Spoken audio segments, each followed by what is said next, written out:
네, 의료체계 공백을 막기 위해서 대구 경북 지역에서 운영돼 온 생활치료센터가 대부분 문을 닫게 됩니다. 완치돼 격리 해제된 사람이 늘었기 때문인데요. 정부는 앞으로 해외 유입 환자나 수도권 발생 환자에 대비해서 생활치료센터를 새로 지정할 방침입니다. 신현준 기자입니다. 2월 18일 31번 환자 발생 후 신규 환자는 매일 수백 명씩 발생했습니다. 특히 대구 경북에서 환자가 폭증해 지역 의료 체계는 마비됐습니다. 입원을 기다리다 숨지는 환자까지 나올 정도. 이런 상황에서 정부가 내놓은 대책이 생활치료센터였습니다.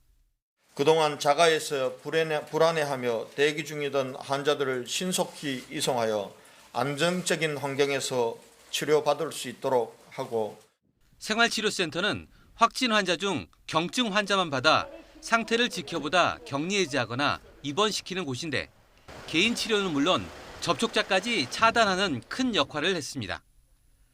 그런데 정부가 최근 대구 경북 생활치료센터 16곳 중 11곳의 문을 닫았습니다. 환자 감소 추세를 반영하여 16개 가운데 11개소는 운영을 종료하고 5개 시설도 4월 말까지 단계적으로 종료하고, 이에 따라 그동안 응급 상황에서 정부가 임차했었던 시설은 다시 기업이나 기관 소유로 돌아갔습니다. 다만 대구 지역 2곳은 만일의 상황에 대비해 지자체가 운영을 이어받기로 했습니다.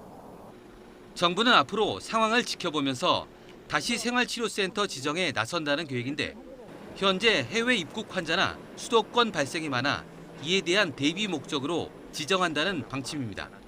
수도권 지역에 중수본 지정의 생활치료센터를 상시 운영하는 한편 표준 모델도 마련하고 국내외에 보급할 계획입니다.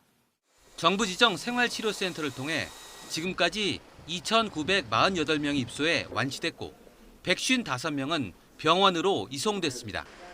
YTN 신현주입니다.